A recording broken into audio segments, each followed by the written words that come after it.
Bonjour à tous et bienvenue.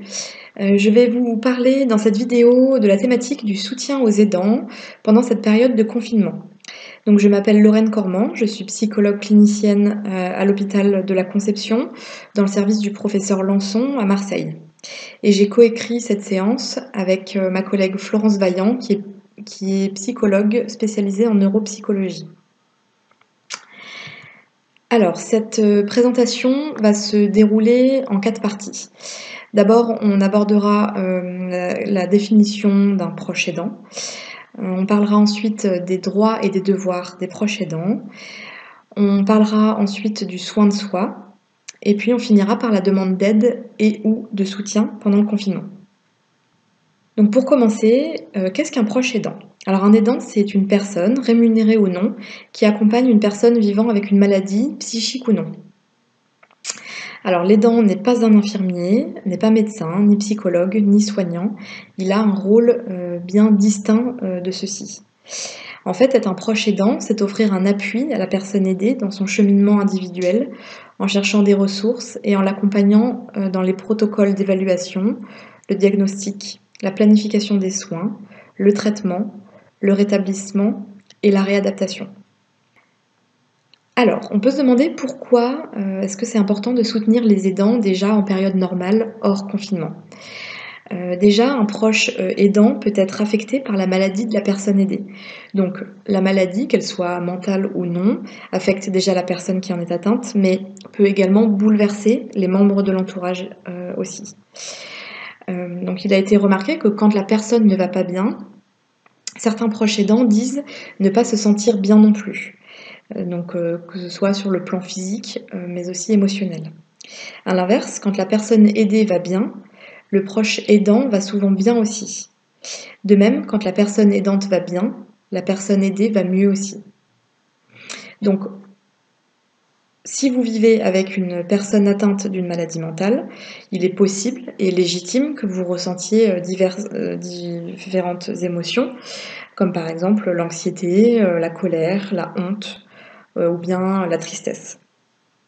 Il est possible que vous vous sentiez démuni face à la situation, que vous ayez divers questionnements et diverses émotions désagréables tout au long de l'accompagnement de la personne aidée. Ces réactions sont tout à fait normales.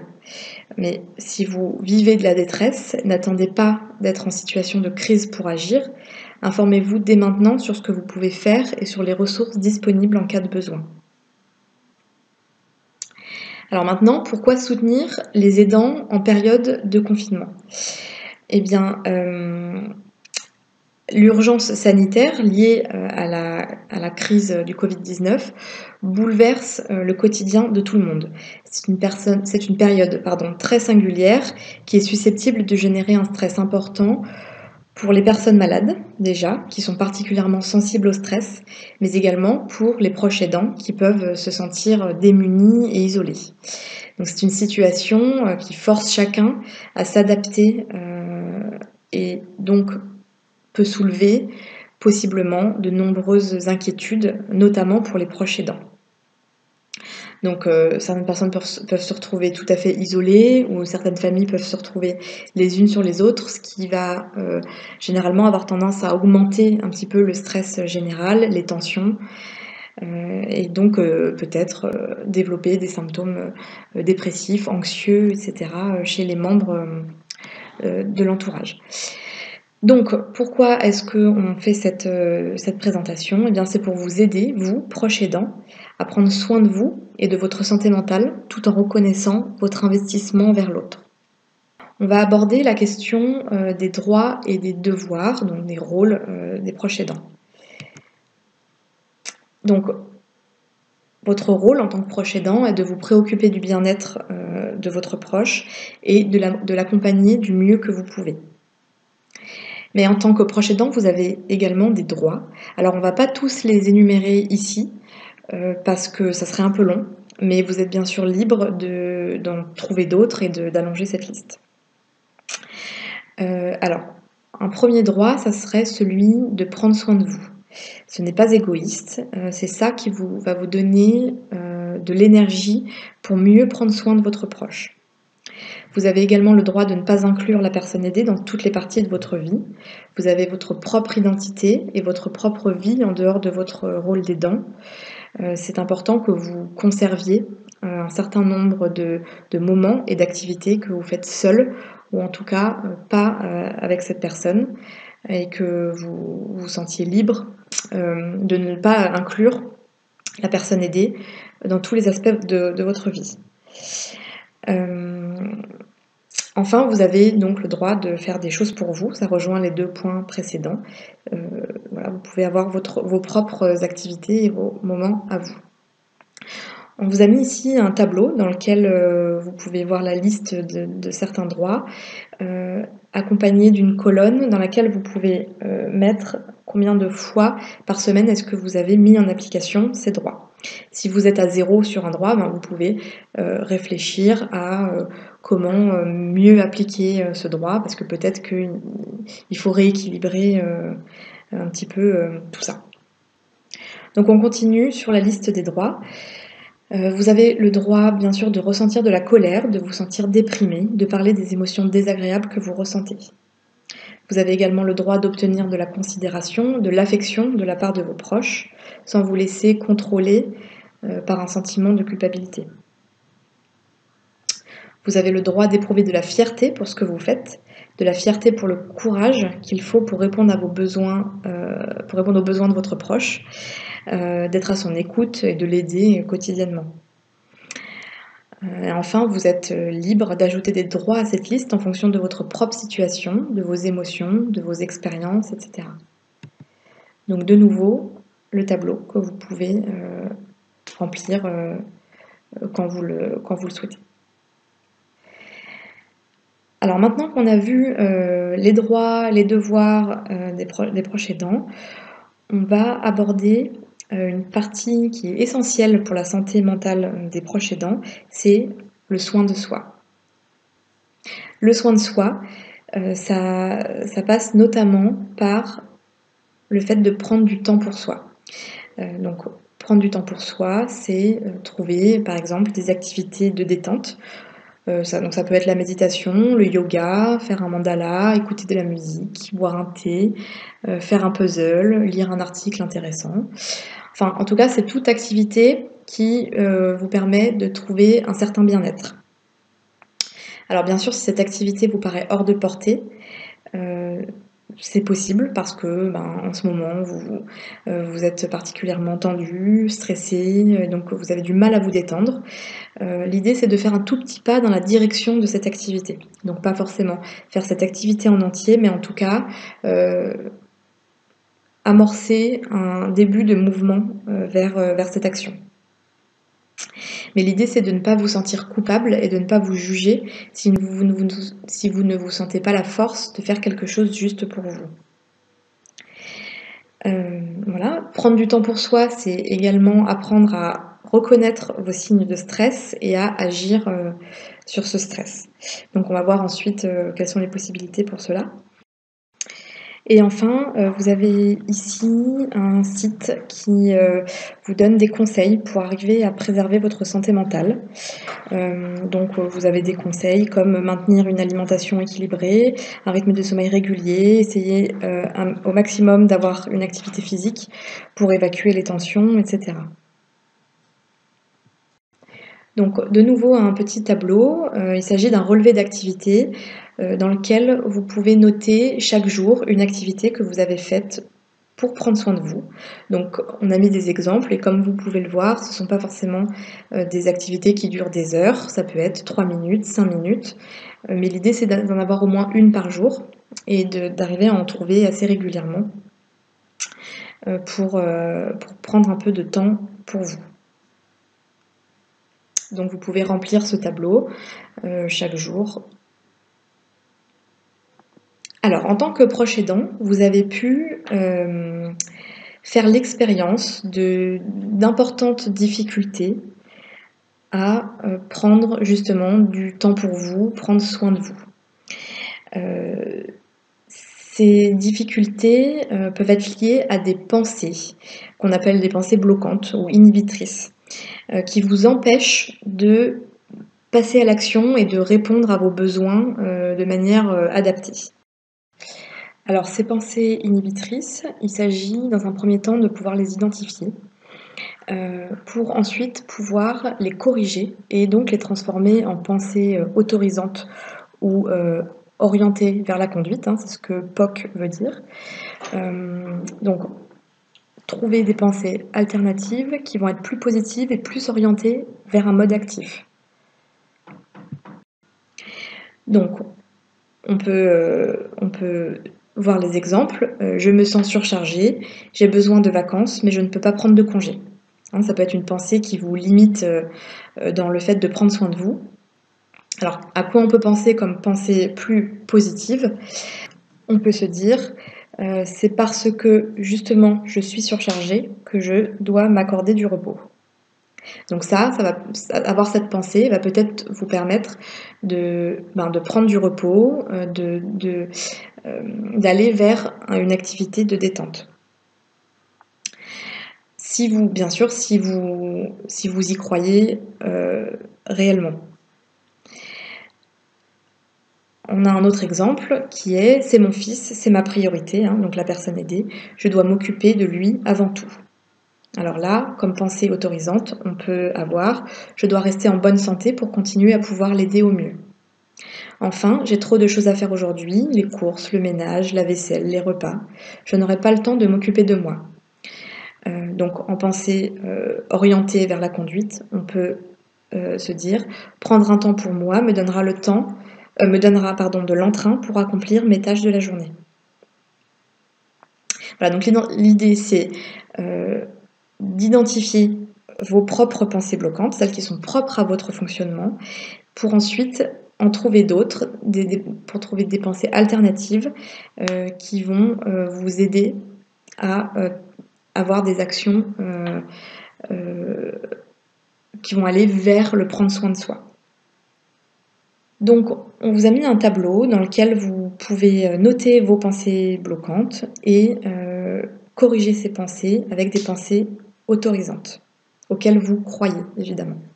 Donc on a parlé tout à l'heure d'identifier les signes de stress et pour gérer ce stress.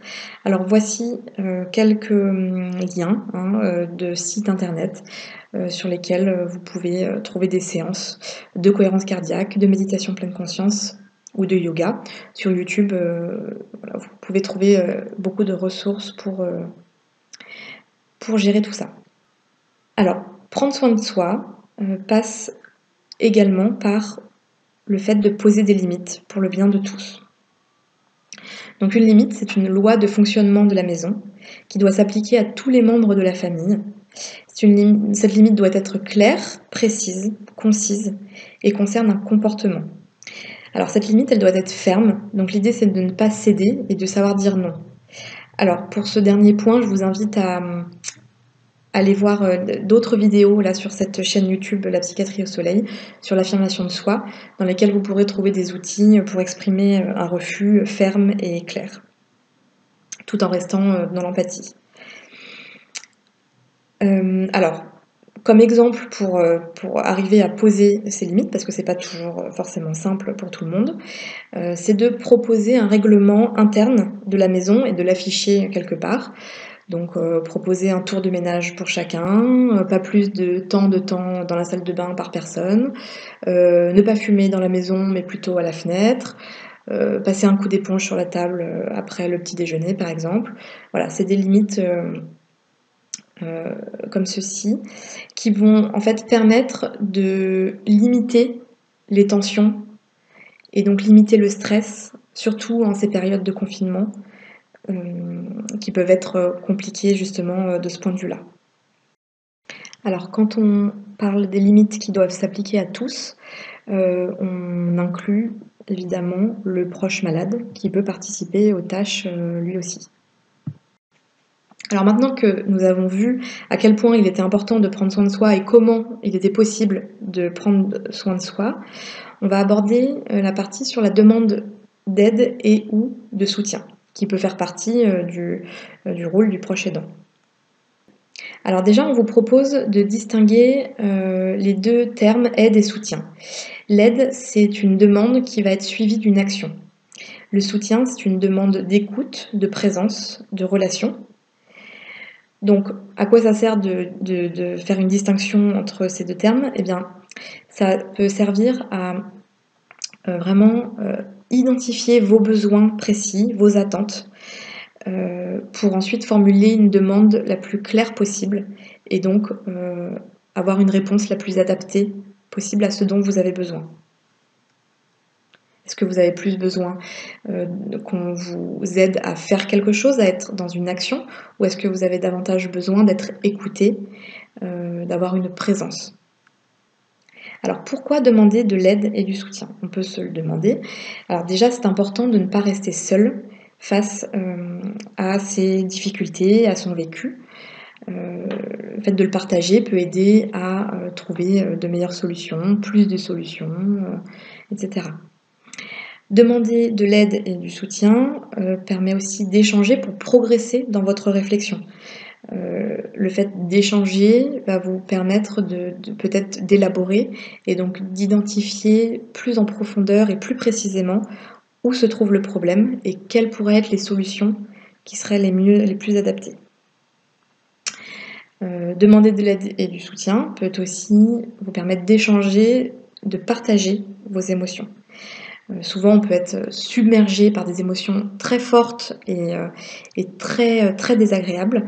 Donc le fait de les déposer, auprès de quelqu'un d'autre peut permettre de faire diminuer l'intensité de ces émotions, et donc de se sentir plus apaisé et ensuite d'avoir des comportements qui seront plus adaptés, face à notre problème. Enfin, demander de l'aide et du soutien, permet de déstigmatiser par rapport à la maladie, surtout dans le champ de la maladie mentale. Le fait de parler avec votre entourage de la maladie, mentale de votre proche, peut leur permettre de mieux comprendre la maladie, et ce qui se joue et donc peut participer à déconstruire les représentations sociales qui peuvent être, souvent erronées, heu, par rapport à ça.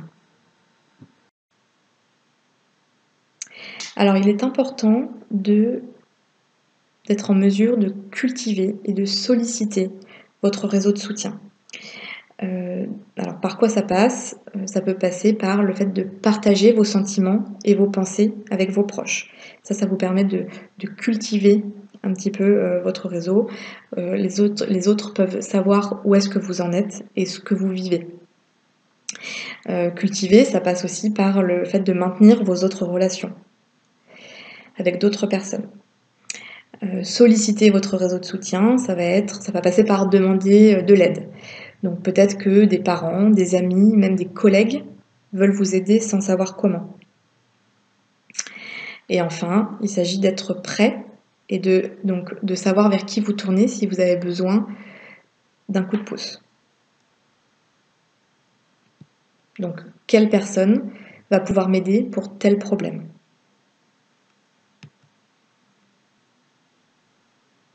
Alors, cultiver et solliciter son réseau de soutien, c'est bien, mais on peut constater que ça peut être difficile pour les proches aidants. Tout simplement parce que, de nouveau, on a des pensées bloquantes qui nous empêchent d'aller demander de l'aide, parce qu'on a des croyances qui sont parfois erronées. Et si on arrive à passer au-delà de ces croyances, on pourrait peut-être obtenir plus d'aide et de soutien. Alors ces croyances, ça peut être: «Les autres, je ne veux pas les déranger». Donc quelle pensée orientée vers la conduite, on peut avoir dans ces cas-là? On peut se dire: «Ce sont mes amis, ils seront certainement contents de pouvoir m'aider». On peut avoir la pensée: «Ça ne se fait pas de demander de l'aide». Hein, ça peut faire partie des croyances, de certaines personnes. Donc là, quelle pensée orientée vers la conduite on peut développer? Demander de l'aide peut justement permettre de créer du lien avec les autres. De même, j'ai honte de ce qui m'arrive. On peut se dire: «Parler aide à faire diminuer la honte». Si on y croit, elles peuvent vraiment nous aider à, trouver des stratégies de résolution de problèmes et donc, nous aider à justement demander de l'aide. De nouveau, un tableau dans lequel vous pouvez identifier vos propres pensées bloquantes et des pensées qui vous aideraient à être plus positif par rapport à votre problème et donc à aller de l'avant. Pendant cette période de confinement, il est important de rester en lien avec le monde extérieur. Alors si en ce moment les conditions, la situation actuelle ne vous permet pas d'avoir une proximité physique avec votre entourage, il existe quand même des solutions. Donc l'idée c'est de ne pas rester seul face à la maladie de votre proche. Donc vous pouvez vous former, vous informer, vous renseigner et également garder le lien avec des personnes ou des familles qui vivent la même chose que vous. Le fait d'échanger avec des personnes qui sont dans la même situation pourrait vous aider à mieux comprendre vos sentiments, votre vécu, et vous permettre de connaître les solutions des autres, et donc ce qui pourrait augmenter le champ des possibles pour vous. Et donc dans cette période de confinement, ces liens sont encore plus essentiels. Donc il existe des numéros que vous pouvez appeler, donc notamment celui d'écoute famille et de SOS Amitié. Donc ce sont des personnes formées à l'accueil téléphonique, à l'écoute téléphonique des personnes en souffrance psychique qui vous répondent. Et enfin, sur le site de l'UNAFAM, vous avez des dispositifs pour vous aider à rompre avec la solitude. Donc vous avez le lien que vous pouvez copier-coller dans votre barre de recherche. Alors on a parlé tout à l'heure de se former et de s'informer, de se renseigner. Donc il existe plusieurs sites et dispositifs pour soit vous former, comme pour le site Formedant, qui vous propose un module de e-learning si vous avez un proche schizophrène que vous souhaitez aider. Vous avez également des dispositifs spécifiques pour répondre à vos besoins et des ressources pour mieux vous aider, comme l'ACUPAM et Avant de craquer, qui proposent des ressources et des outils concrets très intéressants. Enfin, si vous ne vivez pas avec votre proche pendant le confinement, donc sachez que les déplacements sont autorisés pour les proches qui accompagnent une personne en situation de dépendance nécessitant une présence régulière. Donc vous pouvez, via le lien suivant, télécharger votre attestation de déplacement dérogatoire. On arrive à la fin de cette vidéo, j'espère qu'elle vous aidera à trouver des ressources pour mieux vivre votre rôle d'aidant et pour préserver votre santé mentale. Je vous remercie pour votre attention et vous souhaite bon courage.